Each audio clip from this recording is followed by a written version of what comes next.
All right. Hey, everybody. It's Tori Townley. I'm here with the SERVE Brew, and today we're going to have coffee with the wonderful, cheers, Pastor Ron Hogland at Church of the Highlands. He's one of our outreach pastor at Church of the Highlands and is one of the great creators and masterminds behind Serve Day. And so thank you, Pastor Ron, for being here. Thank you for having me. You're much too kind.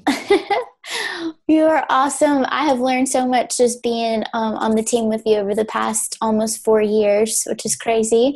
Just learning how to empower people and dream and keep Jesus at the center of our serve. And just there's a lot of crazy stuff that has blown my mind just being able to serve on your team and learn from you.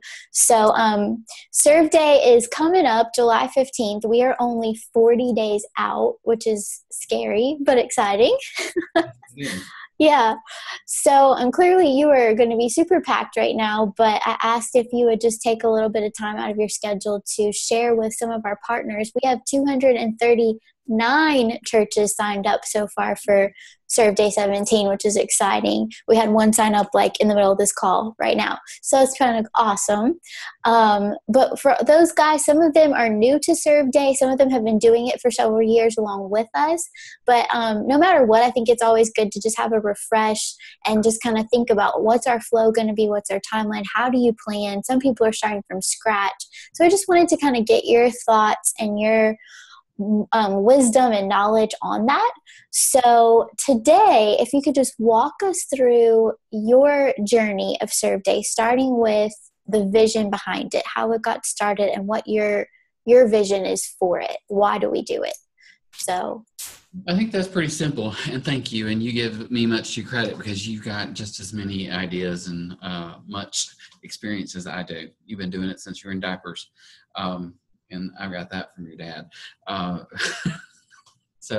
But yeah, I think the cool thing about Serve Day is, and I know a lot of churches are probably looking at, well, Church of the Highlands is a huge church, so they can do a lot. But, we started Serve Day long before Church of the Highlands became the size it is right now. So, and I've seen it down at the campus level, which, is a smaller version of Serve Day. So the cool thing about it all is that you can scale it to whatever size church you are, whether you're a church of 100 or you're a church of 10,000. So, but the vision of the whole thing is to show the love of Jesus, is let the people in your community see what Jesus looks like. I think you can get out in the community and let them see just through. Love is an action verb. It's not something you feel or something that you obtain. It's something that you do. It's a verb. And so we put love in action by going out and just doing practical acts of kindness. And that can be anything from handing out a bottle of water to building a wheelchair ramp to just going into the nursing home and loving on people. It's just showing people what love really looks like. And when we do that, we show them what Jesus looks like. And it opens up the door and brings down walls for people to receive and hear the gospel that without that may never, ever even listen. So the whole purpose of Serve Day is to bring down walls, is to open up doors through practical acts of kindness so that we can point people back to the local church where they can find out more about who Jesus is and take them on their next steps and on their spiritual journey and walk with Christ. That's so exciting, and it's beautiful. It's a beautiful movement all across the board. So how did Serve Day get started? Like, I don't even know if I know that full story. Like, when did that become a thing? Well, that's really a question that Dr. Robert Record could answer best, who really started, him and a couple of other individuals, Miss Helen and Dr. Record and Margaret King, who were some of the original staff there at the Dream Center and Christ Health Center. This was their vision to bring life into the community of Woodlawn. And Serve Day kind of came out of a way to bring people to the Dream Center and expose them to what the Dream Center was doing. And it was also and a way to expose people to outreach small groups. So our church operates in, we do 4 things, and dream team, small groups, Sunday services. So small groups, every small group's hub, the 8 hubs, have a conference or an event to bring awareness and raise awareness about those small groups. So Serve Day was just that. It was a day to bring awareness to outreach small groups. And the hopes were, if we could expose people to the whole serving in the community and doing things outside the church, there would be a percentage of those individuals on Serve Day that would find, hey, this is my thing. This is what I like to do, and get connected with their giftings and their passion. So that started, I think, back around 2008. Was 2007, 2008 was, our very first Serve Day. And at that time, it was pretty much just in one location at the Dream Center. Wow, that's crazy to think that was like 10 years ago. Yeah, lots happened since then. Wow, that's amazing. What I love about the really Highlands in general, I think, is super amazing at kind of creating a structure and almost like a skeleton, and it provides people a chance to bring the life into it. So we set up with Serve Day just like, here is the architecture, but you fill it with your life. Here's some options. Here's ways to get exposed to the needs of the community. We're helping to identify them and connect those dots, but you guys are the ones bringing the blood and the life and the heartbeat to it. So I think it's so cool that that's the heartbeat and the design, how it is originally created. And now we're seeing a lot of churches who are able to kind of take it and look at the structure that we have and then adapt it to what their community and their church looks like. But really, above all, it's about showing the love of Jesus and just being the hands and feet and breaking walls down, as you said. So super cool. I think that's one of the key things, just for everybody listening today is, look at the model, look at the resources and things that we've made available to you, but, make them your own. Figure out what works for your church. Because we've even seen within our church, because we have 15 campuses, and we've seen that each one of those campuses has a little bit different look, a little bit different feel for their serve and what their outreach look like, because their communities are different. The people at their campus are different. So, you've got to wrap it around the demographics of the people in your church and the felt needs in your community. Yeah, that's very important. It's so important not to just take like, oh, here's plan A, B, and C, and not interpret, like you said. There was a quote that we posted the other day from Servolution by Pastor Mark Estes. And he says, I believe every city has a key to it. If you can find the key to your city, you can unlock the opportunity to reach them with the love of Jesus. So it's just like you have to still be able to hear the unique heartbeat and the unique voice of your city to be able to interpret what Serve Day is all about. So that's very important. Like, find your voice in it. And that's what we're here to do. Like, our Serve Day national team, we're here to serve you and help you discover that. So you do such a great job creating those resources just to help people kind of spark their interest, but really to empower them. So I love that analogy of the key, because when I see a key, a lot of people may be thinking this one unit, this one thing that opens the door. But if you look at a key, it has a lot of different teeth that are different lengths, that actually turn those tumblers. So you can't just use just one straight. So it takes a lot of different people of different shapes and sizes at different places in their spiritual walk. I love that, because that's what a key is. It has a lot of different components of it that are different levels that can turn that lock to open up the doors. That's a great quote. Wow, that was like way deeper than I took it. That's great. It's true, though. It's a whole combination of all these dimensions working together. So, yeah, and I think that's why it's so important, and I'm very passionate about. And I think we've done this well at Church of the Highlands, and it's reason I think our serve and our outreach has been successful is that we don't look at trying to make everybody fit into what we've decided as a church that we're going to go out and do in the community. We look at every individual and try to pull out their passions and their giftings and get them connected.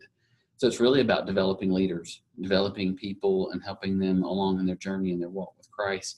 and letting them use their giftings in an area where they can make a difference. I love it. And it's true. Like I said, I've been here almost 4 years. And from day one, when I got here, I was like, wow, they really give people a chance to own stuff. And that's where the life comes and the momentum comes. It's not just here's the plan on a piece of paper. It's dream with us. There's room for you Yes. to live in your purpose. So amazing. Absolutely amazing.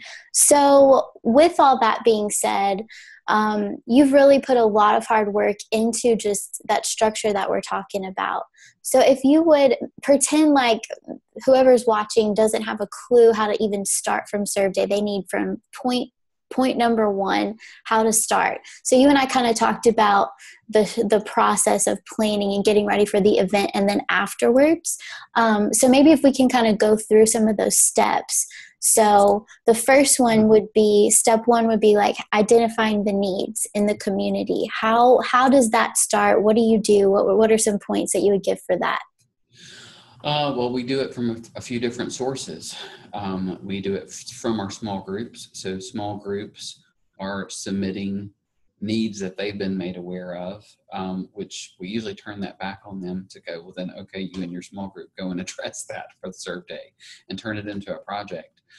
So we hear needs from that. We also, from ministry partners in our pastoral care department, a lot of where we're getting phone calls of people needing help, that are needing assistance. We kind of track all of those and keep a running list of those things where we can go out and make a difference. We allow small groups to adopt a lot of those projects that get called in from our pastoral needs that we were made aware of. Ministry partners, I think, is one of the biggest things for we ask every one of our campuses, and I look at one of our campuses as another church almost. We're one church with many locations, but if you look at each one of those campuses, it's sitting in a different community, it's sitting in a different demographic, so it really has its own personality. So we ask each one of those campuses to reach out and look around what ministry partners are there doing something really great. Pastor Chris has always said, we don't recreate the wheel here at Church of the Highlands. We look at those that are already doing something and go get behind them, see where God's hand's already moving and go be a part of that, go support it. So looking at ministry partners that share your church's culture, share your church's philosophy, that you can get behind and support what they do. Because if you can go put your hands to their efforts and provide them some practical labor, and support in some practical ways, and maybe even some financial support at some point down the road. It can be through Serve Day. That has formed a lot of great relationships with these partners, so that when we have families in need or we have certain situations, we have a lot of different ministry partners that have formed out of those relationships that we can direct people to for resources that as a church we can't provide, but these ministry partners can, because that's what they do and that's what they do well. So looking for those ministries, I think that's just having a team going out and scouting what those opportunities are. I think checking with your local law enforcement, fire stations, some of your local governments. We connect with all of our city officials, whether it's the city manager or the mayor. They're usually very in tune with what's going on in that community and where the needs are, and can usually readily, point you to some places where you can make an impact. And then, I want to strongly encourage this is reach out to some of your local churches, the ones that that you can support. I mean, some of your churches that are around you that may be struggling or having a difficult time, or some of your churches that may be excelling. They may, you may put your hands together and may have even a greater impact if you work together. So I think those are some great resources that you can reach out to, and we can actually see what the body of Christ looks like when we work together. I don't know if that really answered your question, Tori, but yeah. No, that's amazing. That's wonderful. I like that you said the local churches thing. A lot of people have actually started asking, just kind of the ones who have been part of Serve Day in the past and are signing up again. We had like a website flip lately, and the map was down for a few weeks, and they were like, wait, we need to see who else is doing Serve Day in our area so that we can partner with them. I was like, oh man, that is so cool that culture is already starting to be built just in the past. We've only done National Serve Day. I think this is the third year, I think. So for that to already kind of be a thing is really cool. And just the whole idea of not reinventing the wheel and trying to do it yourself, because the entire point of Serve Day on this one event and every day is about it being the church and working together in harmony. Absolutely. So good. So good. It's not just one of us, it's all of us together. I do want to ask, sometimes the local government, that's an incredible idea, and I've heard lots of churches talk about that and how it's so impactful, just because it shows that unity in the city. But what would you say if someone wants to reach out to their local government but doesn't really know how? What is like the first step in order to do that? I would just pick up the phone and call the local town hall, your city hall, and let them know that you're a church, that you're wanting to do something. I don't think there's going to be any cities. I would be very surprised if there's any city governments that, if you've got a couple hundred people that want to go and make an impact and do something in the city and improve the environment and improve the community, they're going to say no. I know for our church and our campuses that have reached out to the local government, it's all been received very well. And it was just making a phone call and just, giving a description of what you're trying to do, describing Serve Day, and how can we make a difference in the community? Where in the city could we be a help? How could we help the city improve? Are there some areas that there's some need that the city's been trying to make a difference, but maybe some more hands and feet are needed? Typically what I have found is they have a long laundry list of wishes and needs that you can help with. So just picking up the phone and making a phone call, I think, is the first step. Awesome. And a lot of times we've seen that they can have the resources to put to it. They just need the manpower. So it's not even like, sometimes it sounds scary. Let me call and just see what the whole city needs. Oh my gosh, how are we going to respond to that? But really, it's just sometimes they need people to come and be part of it. So you just never know. And even just the ask really can mean a lot. So really great advice there. Another way into the city government is through your local, and you can serve them. It's a great way to serve the people that are protecting us and serving us every day, our law enforcement and our firemen, and going in and we have on Serve Days groups that'll go and just take coffee and donuts and food to our law enforcement and just love on them and let them know we appreciate that they put their life on the line every day for us. That's another way into your city and get some favor in your city. Is if you're loving on law enforcement and loving on the firemen and stuff, that's going to be a way to get into the door of city council, sitting in your city, go into a city council meeting as well. You can also hear a lot of the needs that are the city may have. Yeah, definitely. I've heard many testimonies from pastors who said they've joined their city council and just go and just listen. Like, there's one church in Colorado, they talk about filling potholes. I think Pastor Matthew does that too in the LA Dream Center. Just like, potholes are a big issue. No one loves them. Okay, well, we're going to go fill them today. No problem. So simple, but just keeping your ears open and being available is a big thing. So that's super great advice, whether it's local government partners, whatever it may be, schools, and I think that's something that you do really well in teaching the leadership of the church how to listen to that and then connect the dots, which brings me to the next step. Step 2 is how to engage your church. So now that we've identified needs and partnerships, how do you take that and then translate it to opportunities for people in the church to be part of and engaging them? Okay, and I'm going to speak to this probably from 2 different perspectives. First, a grassroots perspective, from back in my days of just being a non-staff outreach hub leader at one of our campuses, trying to figure out what in the world I was doing. And I did just that. I went out in the community, met as many ministry partners as I could to figure out what the needs were, started just making lists of needs and just asking the questions of, if I could bring a group of people here and serve you, what could they do? What kind of skills would be needed? And just keeping a list in my a virtual list in my back pocket of what those needs in the community are. And really, it was a lot of networking and just connecting with every single person I could possibly connect with, that if they expressed any interest in serving outside the church and being a part of outreach, my question was always, what are you good at?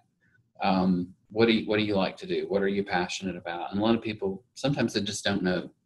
And I feel like sometimes this is what Serve Day can be about. It can be an opportunity for people to explore that.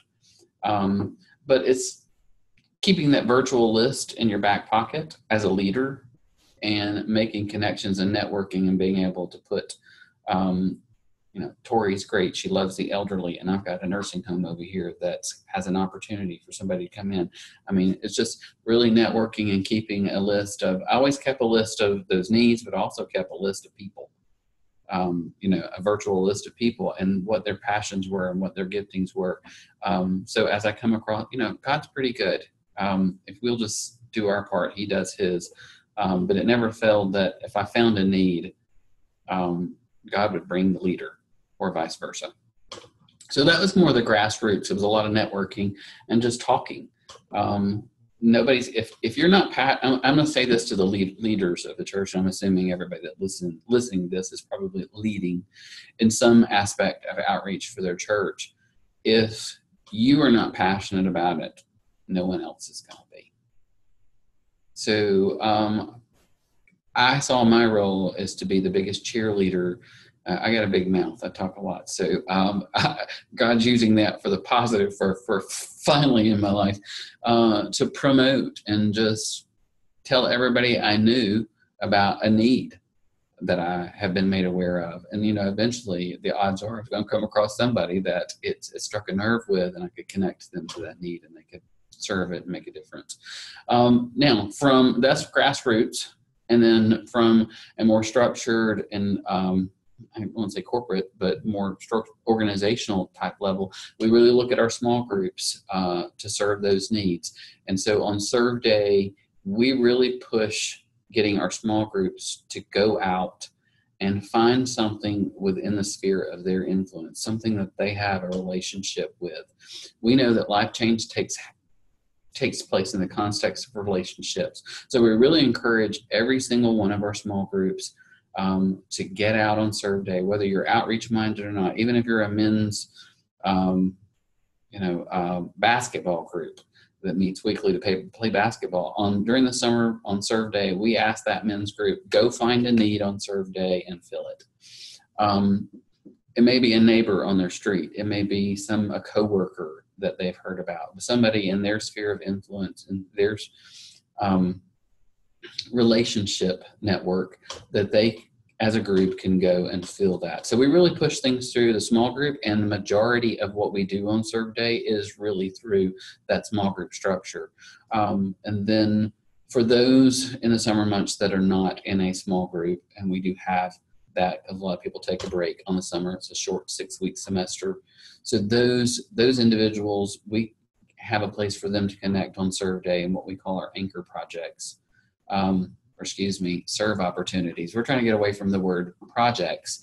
We can talk about that in a minute if you like, Tori. But so the campus serve opportunities, which are some large projects that can accommodate a lot of people. But we put those on the website and we push that through our Highlands news on Sundays. We promote that through our small group emails and through our small group directors, and I think just all the way down the lines in various channels. Cool. Yeah, that's a great thoughts.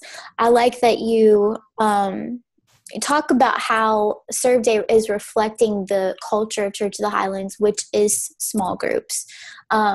So for churches, some churches, like, they are getting to that point where there's a small group culture, but they're not quite there yet. And I've talked to a lot of people, maybe they're not quite sure how to incorporate that as part of the culture.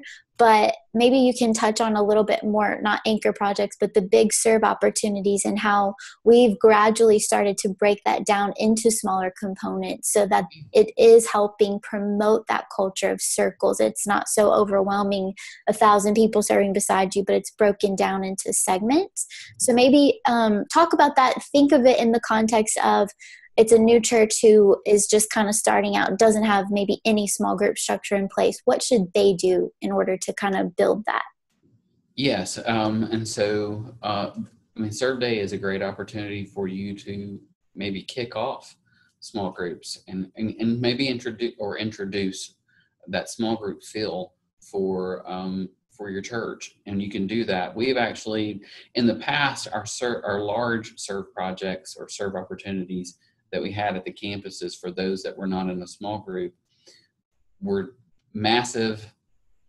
Actually, I'm going to back up just a minute, because this is how the campuses actually ended up doing Serve Day. It originally originated at our Dream Center, and we had 2,000 people landing at our Dream Center on Serve Day, and we quickly realized that wasn't sustainable for that many people to show up in one location. There just was not enough for them to do. And if I can give you any piece of advice, as far as, you want to make sure the opportunities that you do put together for people, and this is something you want to coach your small group leaders, or your team leaders, or whoever's leading a serve opportunity, is that you want to make sure that everybody that shows up to serve has an opportunity to do something, a way to contribute.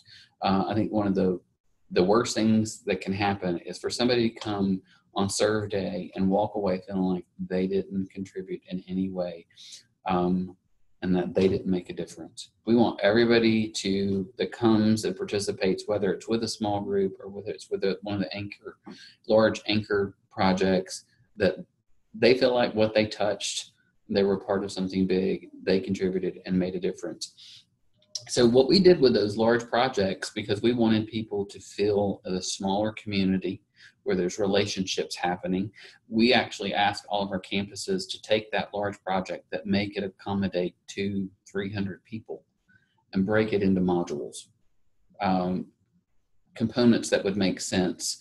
There may be, I'm going to take a nursing home, for example. Maybe there was a craft, or food, or landscaping, or room visits, or manicures. So each one of those actually became a small group for that summer semester. We found a leader for each one of those modules, and then they recruited 2 or 3 people that for the summer semester, that became their small group. They were planning and prepping over that 6 weeks, getting ready for the big day when hundreds of other people were going to show up. And so what you've done there is you've introduced the culture of small groups to those individuals. They now see what it looks like to do an outreach small group. And the people that show up get to see what it's like to be a part of a small group. And you have built-in leaders over each one of those areas that can lead and communicate and direct those different components of that project, rather than one person trying to be the voice for the whole thing, which can be chaotic. I learned that lesson the hard way when I had 300 people asking me what to do. So getting those leaders in place, I think that's a great way to break it down, so that even if you don't have small groups, this can be an opportunity to break it down, and you can kind of see what it would look like if you did have small groups, and get that culture of doing and serving together. I think personally, and I've seen this a lot of times, the sustainability of serving is, if I go and serve, I'm passionate about serving in a lot of different areas, but going by myself, I'll do it for a while, and then I'll lose some momentum and stop. And the reason I think that happens is because when you go and you serve and there's a win and you don't have anybody to share that win with, it kind of takes the momentum out of it. And but when you're serving together, one, you can lean on each other, you can pour into each other, and then you have more to pour out. Plus, when you're doing it as a group, you've got more gifts. Everybody's made and wired differently with different gifts that they can bring to the table. So the impact that you make is even larger. And plus, when there's a win, you have a team of people to celebrate it with. Yeah, super, super true. And I think it's true, like, even if the church isn't, like, the pastor, we're not going towards small group culture, which to us we think is crazy because small groups are awesome. But I think in the outreach world, it kind of has to be a small group setting anyway. Like, it doesn't work healthily if it's not in different segments and broken down into a relational aspect, because that's outreach. Outreach is all people. And I think it should be across the board. Life is about relationships, but especially in the world of outreach, it kind of needs to be broken down. So even if, say, the church doesn't do a semester in the summer, because I know a lot of them take a break in the summer, but you could, as an outreach director or leader, you could do a trial run and say, hey, we're just going to do this. Try 6 weeks. Like Pastor Ron, you have adapted the small group curriculum for Serve Day, and that's available on the website. So people can download that for free. There's a leader's guide and a participant's guide, and just like dream. Like, it doesn't even have to be anything crazy. Even if it's one group at the church for the whole summer, like, try it out. Just dream and see what God brings from it. That's exciting. So yeah.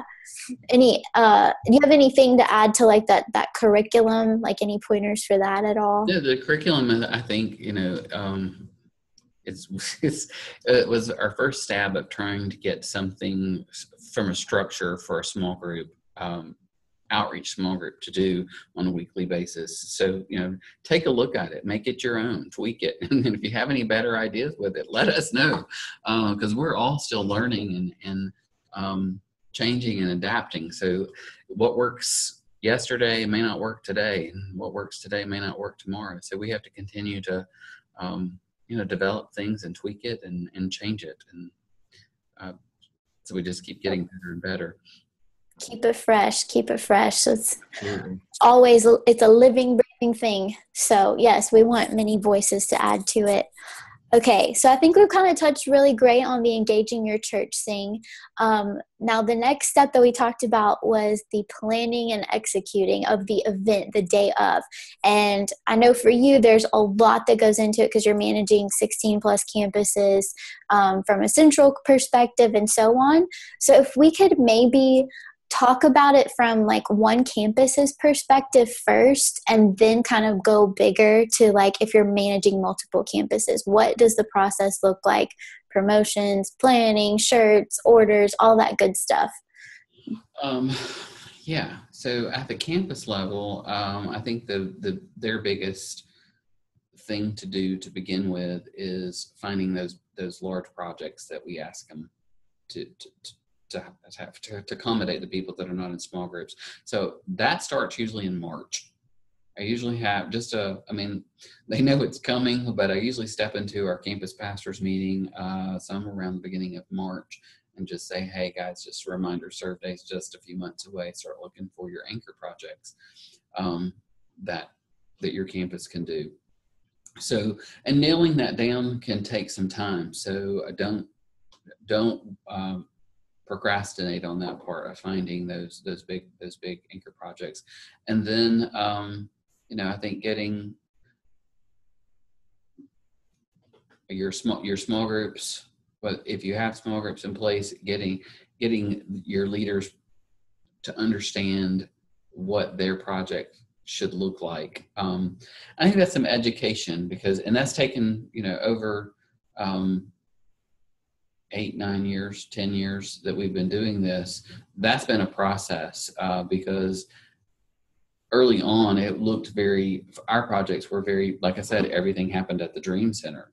And so we slowly begin to break that down and get it to more of that small, more intimate type project. So, but you got to educate your leaders on ideas. And so getting an idea list, and we've got one started for you on the Serve Day site or the Grow resource site that you can take a look at, but to hopefully that'll stimulate some ideas. But sharing those with your leaders at your church, some ideas and things that they can go out and do. Don't don't overcomplicate it. It doesn't have to be, it doesn't have to be a huge 50-man project. Five people can go together to a local park and hand out water, and a smile and a simple, hey, Jesus loves you. And we've got some great stories of some things that transpired just from handing out water in a park. A mom and a son that had not seen, they'd been estranged for over 10 years. She was handing out water and handed water to her son and realized it was her son, and they were reunited. That happened 2 years ago. So don't minimize. It's just some of the simplest things that you can go do. I mean, if that's whatever ideas you have, encourage encourage the people of your church to implement them. Let them own the ideas. And I think that's, as you are beginning to develop this at your church and incorporate this into your culture and something that you do every year and every day, is that, let people own their serve. Because I don't want to become an event planner. And trying to find projects and trying to find programs for people to do. I want people to do what they're passionate about. So I think that's one of the things at the campus level, is starting to educate the people of your church or of your campus, what that looks like or what it can look like, and to encourage that ownership. From a larger size level, I mean, you're looking at, from logistics, we got a checklist, and I know that's available out there just for some things for you to think about. And that's everything from, how are you going to promote it? If you have, a news segment, a video news segment on your Sunday services, how can you incorporate that into some Sundays of encouraging people to start looking for projects, and reminding that Serve Day's coming. Banners and advertising and different things that can be around your campus, and that's going to just keep it in the forefront that this is on its way. Serve shirts, design your own. We've got some logos and things that you can obviously use. We don't care. We'll give you everything we've got. But, feel free to come up with something for your church that's going to brand your church, because I love our red shirts that say serve on the back of them, because here in the state of Alabama, just about everyone knows at this point, after 10 years of doing this, when they see those red shirts, they know who it is, and they know what we're doing. And so it's made a loud voice for our church that we're out doing good in the community. And I think that just speaks a lot. And it says a lot about our church as a whole, that we're a church about serving. And so, there's a little bit of branding there. So you need to be thinking about some of those things. How can you use this to incorporate that whole serve mentality into your church DNA and culture? I think I got way off on a tangent, didn't I? No, that's good. It was a very broad question, so there's a lot of rabbits to chase in very many directions. There are. There's a lot of different moving parts on Serve Day. I'm pretty sure, Tori, I put a checklist on the Serve Day site, and it's got some of the basic things just to be thinking about. Yes. I'm kind of spinning right now because I'm trying to think about these things. Yeah. I can go. I actually have a list here of what's on the site just to kind of guide people if you want to elaborate on any of that. I did have two questions that popped into my head as you were talking. You said think about promoting through the news and, at your church on Sundays and stuff during service. But I've had people ask me, what is the timeline for that? Like how soon is too soon or too late? When do you start kind of promoting signups and all that kind of stuff? From the state. So everything for us, because we are working with our small group structure, we start beginning of our summer small group semester. So which starts this past Sunday, yesterday was the launch of our summer semester. So information is going to start flowing out to small group leaders this week, and they'll be getting details. I'm sorry, somebody's got knocking on my door. So anyway, going through, I lost my train of thought. Small groups are getting promoted to this week. Sorry about that. It's all good. Yeah, so the stuff starts flowing through at the beginning of the semester, like there'll be weekly emails going out to small group leaders. There'll be weekly segments in the Highlands News on Sundays. Banners will be going up, and booths will be put out at our campuses beginning next Sunday. So there's a lot of different variety of areas that information is flowing through. And we kind of keep it fresh and flowing. So there's like layers of it that start about like a month and a half out, and then so on, basically. Blow up social media. Yes. Hashtag Serve Day 17. Please tag us. That's awesome. And then what about like the budget? Some people ask me how do we budget things? What do we as the church sponsor for Serve Day? But what do we also empower people? And we say, hey, you're on your own for those resources. What's the balance there? That's a great question. And from a small group perspective, that's what we encourage small groups. I won't say they're on their own, but financially they're on their own. So we encourage a small group to find a project, one that's within their physical capabilities, and two, within their financial capabilities. So do what they have the means to do. Our campus projects, because we're asking the campuses to host something that people can show up and be a part of, we do give them a budget, but it's very minimal. In my opinion. I mean, some of our campuses have maybe $1,500, $2,000 to work with on Serve Day, but it goes a long way. And so, and of that too, and to give you an example, like our Alabaster campus, I was just meeting with them today. They've got 3 different anchor projects: one at a community farm, one at a nursing home, and one at a women's shelter. And so they've got $2,000 that they're spending between those 3 locations.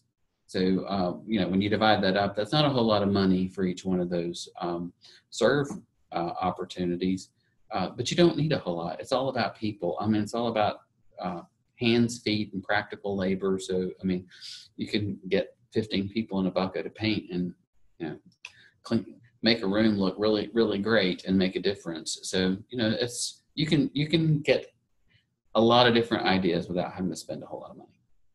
Right. And kindness is not always expensive. So simple acts of kindness are easy. And I think it's cool because if you kind of cover the basics on some of the things, people want to add to it. Like, oh, I can bring cupcakes and I can write cards. Like there's so many different little things that can be added to that. So it's a really good point. And that goes back to what I was saying earlier, as far as letting people own the serve. If we do everything for them, if we pay for it all and we plan it all and we do all the different components of it, they don't really own it. And so they don't feel the win as big when they've gone out and found the need, when they've supplied the resources and they've supplied the manpower. The win has such a greater impact on that group or that individual because they completely owned all of it. Right. Absolutely. They get to dream with it and they get to put their passion into it. And really, I think Serve Day is a lot about take risks. Like this is a day that we expect chaos and we expect it to be a little wild, but just jump. And what is the worst that could happen except you showed some kindness? And I don't think kindness is ever wasted.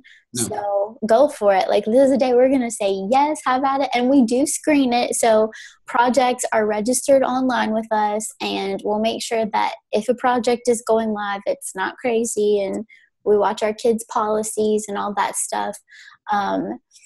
Is there anything you want to say about that? Like how projects are shown online. So if a church wanted to register kind of like we do, maybe they can learn from that a little bit. Yeah, so one of the things that we do require for any of our projects, the projects that we're posting on the website, because if a project is, we encourage everybody to, if you've got a project, register it, because we just want to know where everybody is, and it helps us count and kind of get an idea of how many people are out serving on Serve Day. And that's just a sidebar. Counting your participants serving on Serve Day is an scientific guesswork, if you will. But registering that, giving them a place on the website to register those projects, and that can be a simple WooFoo form that you fill out. I mean, we were at one point, that's exactly what we were using was WooFoo. You can look that up online. It's a real simple, easy, free resource that you can use for your church. But you can ask them in that questionnaire when they register their project, how many people do you expect to be serving with you? And that's going to give you some estimates and ideas of how many people are out there serving on the actual day. But as we do that, another reason why we do that is if they want to post their project out on the site for other people to join them because they have a capacity, a project that could hold more people, we do require that the leader that registers that project to have been through small group leadership training and to be a member of our church. That's just a little protective. That way we know they've got some leadership skills for the people that show up so that they're safe and they can direct them appropriately. Very smart to do that.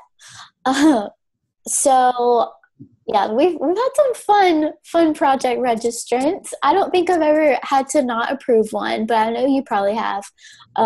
You just never know. You never know. That's why we register. There's been a few that we've had to pick up the phone and call the leader and go, exactly what you trying to do here? What are you doing? That might not be the greatest idea. So, but for the most part, yeah, you're right. I don't think there's been anything that's just once. A lot of times, it's a phone call of calling the leader and getting some clarification, and it's like, okay, I think we could better word. You sound like a creep. You better word, or that doesn't sound very safe the way you worded that. But most of the time, I think everybody's heart's in the right place, and the projects are pretty. Yep. You just have to word it with a lot of wording. Absolutely. And bless you, because it's a very thorough job. I've gotten to assist last year. I was like, wow, this is a lot of work, but it's so fun. And you get to see all the people's creativity behind it. It's amazing some of the stuff they come up with. And it's like, if we had tried to plan that all on our own, we could have never had such a beautiful expression of ways to love people. We would have never known some of the needs that are out there just because it's relational. Serve Day is 100% relational. And I love that. To add to that, another reason to give your church a place to register, it also lets you know where to send, video teams or photographers, because you definitely want to capture footage. You definitely want to capture photos, and have, you may even have a montage, which is what we do the day after Serve Day on Sunday. So we have our creative team sends photographers all over to all the different anchor projects and small group projects, and we try to capture obviously we can't capture everything, but in a 30-second, 1-minute video, we show that on Sunday just so the whole church can see that you were a part of something even bigger than what you touched that day. And the win is always just that's a huge win if you can show the whole church, hey, this is what we did together. So yeah, make sure you're catching the video and the photos. That's great. And I was going to kind of jump to next, like real quick, just a brief snapshot of that actual day of, like, what does it look like from start to finish that day? And then we'll talk about post-event and what that looks like. You kind of touched on some of it, but just kind of, if you could give a snapshot of how it flows that day, that'd be great. Yeah, so the day of usually starts, most of the serve opportunities are going to start early morning, 8 a.m., and we encourage all of them, wherever you are, to stop and tune in. We have a Saturday prayer service every Saturday throughout the year. But on this particular Saturday, Pastor Chris, our senior pastor, always addresses those that are out serving. And so we ask them to tune in via their smartphone or iPad, or if they can get to a computer, to tune into the prayer, because Pastor Chris just always has, some encouraging words for the teams that are out there serving. And so that's also just one of the cool things that as somebody who's kind of bouncing around on Serve Day, seeing a lot of the different teams and seeing the group serving, seeing them huddle and just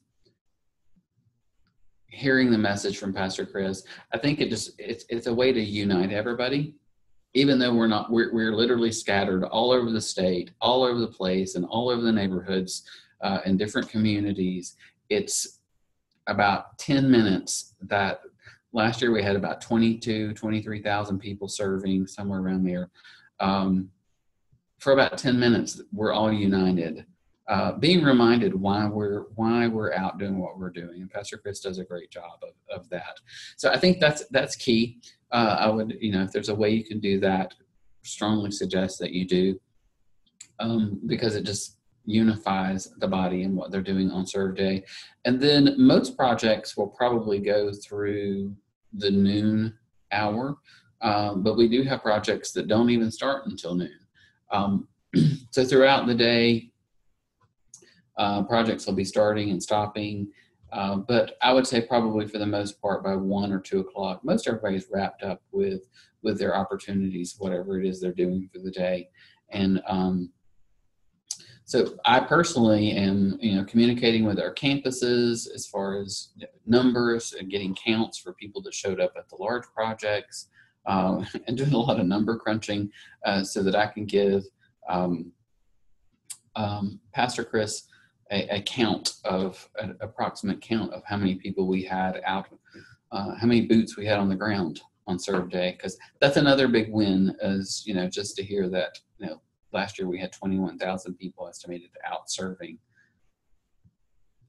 Just gives you an idea of how big of an impact and what you were part of. You were part of something really, really big.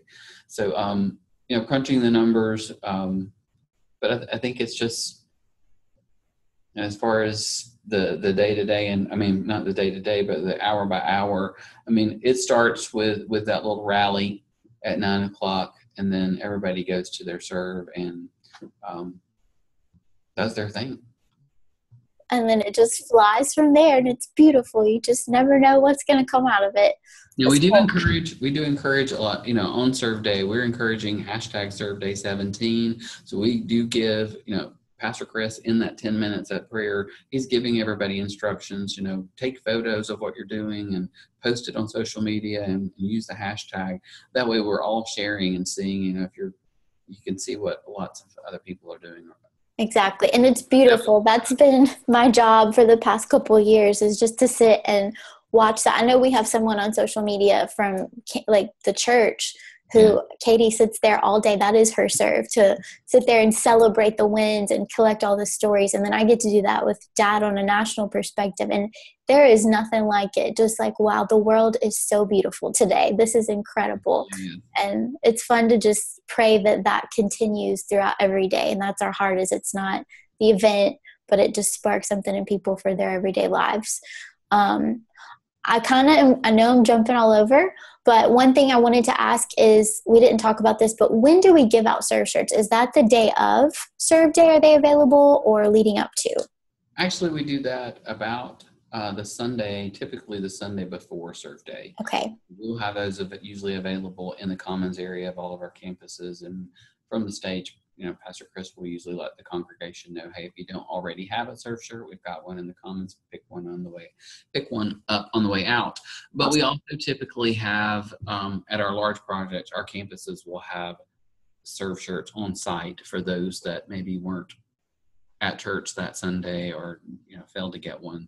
Gotcha. So both. Awesome. Just checking. And then I know you said most of the projects kind of end around lunchtime. Some might go a little bit longer depending on what's going on. But some of the campuses, I know Travis and Montgomery, they have done like a party afterwards for people. What are your thoughts on that? Having seen it done or not done? What are the benefits of it? What can it look like if you want to get people back together at the end? Well, especially if you have, and actually we were discussing this with our Alabaster campus, because they're considering doing an after party for their campus this year. And so one win is building community, because the majority of them are probably going to be out maybe in small groups and different places. So it's a place for them to all come back and kind of share, because everybody's like really pumped and excited, and so they're telling stories about what happened on their serve opportunity, and maybe the special moments of someone they touched or got to speak to or share with. And so I think it builds community for the church, and it also is an opportunity to capture maybe some stories of the day. and some big wins, and just celebrate. And then what you can also use, and I think this is what our Alabaster campus is going to do, they're actually going to host it at one of the ministry partners, so that other people that maybe didn't serve at that ministry partner can be exposed to what this ministry partner is doing and raise some awareness and get people involved. So they're going to use it as a way to promote one of their partners.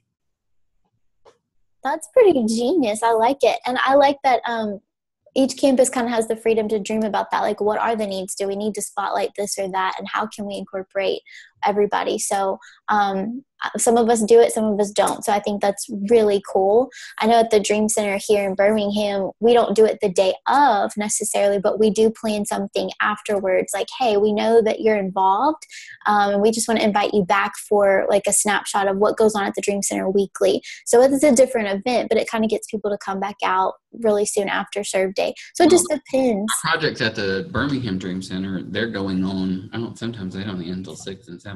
I know, yeah, we couldn't do it afterwards. It wouldn't work so well, but it's all individual based. So I think that's cool that you can customize it. All right, one last step, and then I'll kind of start winding it down here. For the what now? So we've had Serve Day. It's been awesome, and we've celebrated it together. But what do we do the day after Serve Day and beyond to continue the movement and the culture of it? Right. So I think the follow-up is key. And then one of the whole purposes that we do Serve Day, obviously the first purpose is to make a difference in the community and show people the love of Jesus, and hopefully point them back to the local church where they can get connected and know God, find freedom, and make a difference of their own. But the second reason that we do that is to expose people to this serving thing, because we know there's going to be some individuals that find that this is what they're supposed to be doing. So if we don't do a proper follow-up, we're going to lose the opportunity to get somebody connected to their gifting. And so one of the things that we do is on the following Sunday after Serve Day, Pastor Chris will show the video, the montage of everything that kind of happened throughout church life on Serve Day. But we will give opportunity for people to respond. And it's just a simple little follow-up card that says, hey, if you just really loved what you did yesterday and would like to know more about being in an outreach small group, or serving at a dream center, or being in one of our prison ministry teams, fill out the gold card in your worship guide and turn it in. And then we have teams that actually, those will get disseminated out to the different campuses depending on which it came from. And then we pick up the phone and start calling people and helping them get connected and plugged in. Yes, we do. It is very time consuming, but super worth it. Every call is so worth it, because again, it continues the idea that it's about people over a project. So some of those are the best conversations, just to hear people's passions and dreams and get them connected. So, and I just want to say one other thing to that, basically, is because if you have a church of, let's say you got 1,000 people coming to your church, or let's go even smaller. Let's say you got 100 people, and every person filled out one of those follow-up cards and said they wanted to get plugged in. Well, the odds are not all of them are going to get plugged in. But if you call every single one of those, with the mindset of just getting them plugged into outreach, you're going to fail. So I just want to encourage everybody, look at that as an opportunity, not just to get people plugged into outreach, but to pastor your congregation. Because just making that phone call will give you, your leader, different levels of leadership that'll be making those phone calls. Tori and I get to make those phone calls and call those individuals. It's about relationships, and you get connected with that individual. And you may hear that they may not get connected to serving and outreach, but we found out that actually that individual has a need themselves, and we can better pastor them through that. So, go into that follow-up with that mindset that you're calling these individuals to get them connected to outreach, but you're also pastoring them and it's an opportunity to get into their life. That's such a good perspective on that, because it's almost like this is our chance to have serve. as the leaders, because Serve Day is about empowering the church to serve, and we get to have hands-on experiences, but really the follow-up is a chance for us to serve back. So that's really deep. Great perspective there. And then I know we also kind of give people a place to share their story on that card. So if they want to get interested, but hey, what did you experience? We'll capture their stories that way. And then just through social media.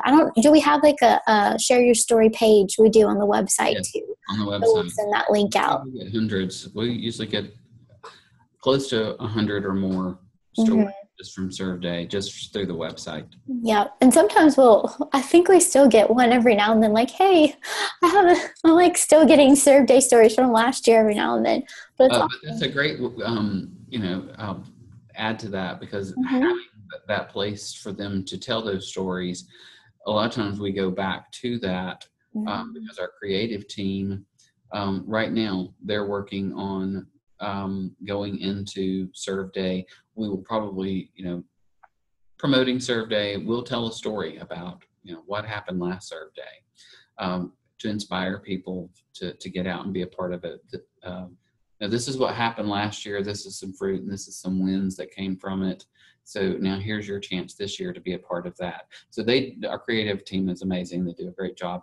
But they're looking for those stories. So those testimonies and those places that we give people a chance to speak and share what they did, that's usually where we go back and dig for those stories that we end up telling to inspire people to serve. Right. This year. Awesome.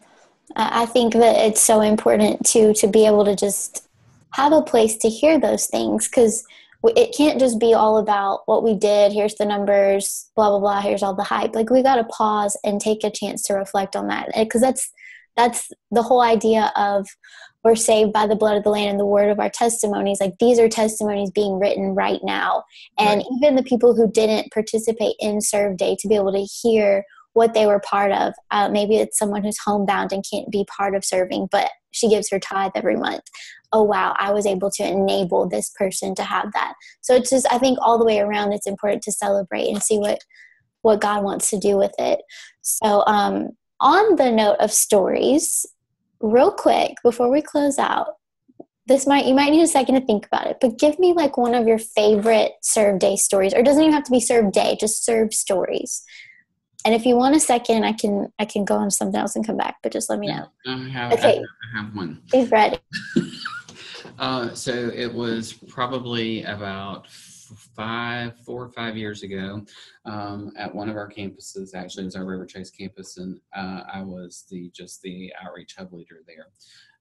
And police officers who served at our campus on a regular basis on Sundays came to our campus pastor and said that they knew of a couple in the community. One had congestive heart failure and the other was a disabled veteran.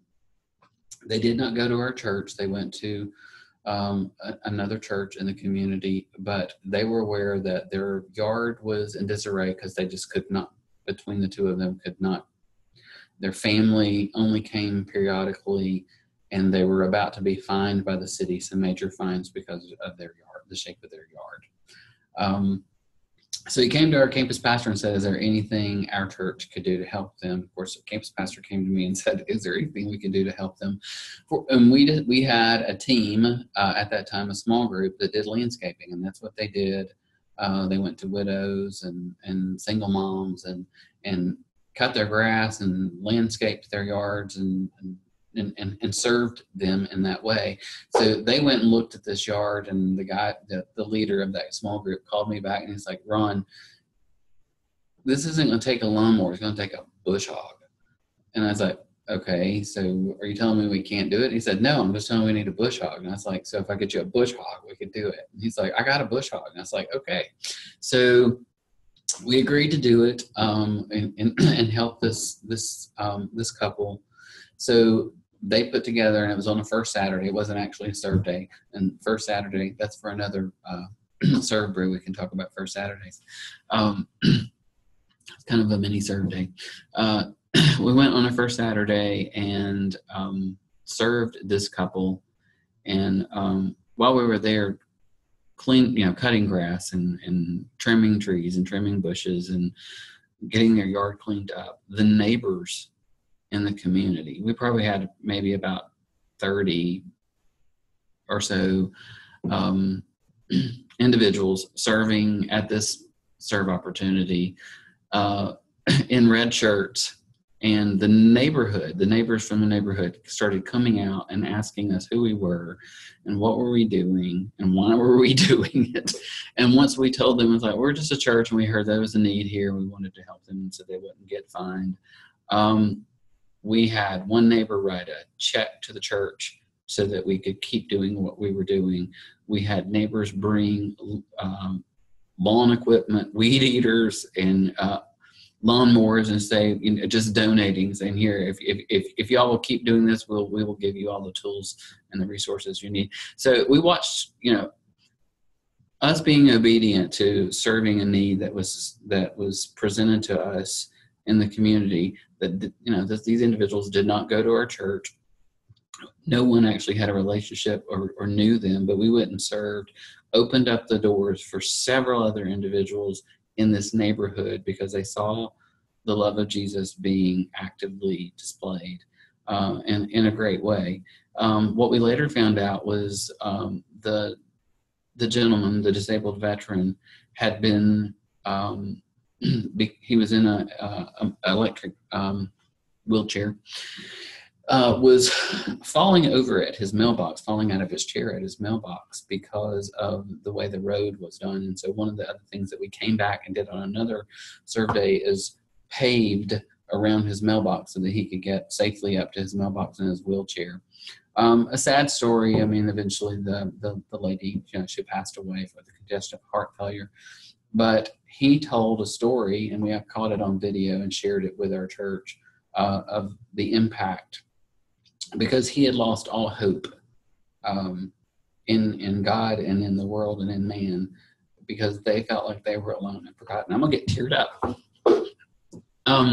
Because he felt like they were alone and forgotten. Their family had forgotten them. Their friends had forgotten them.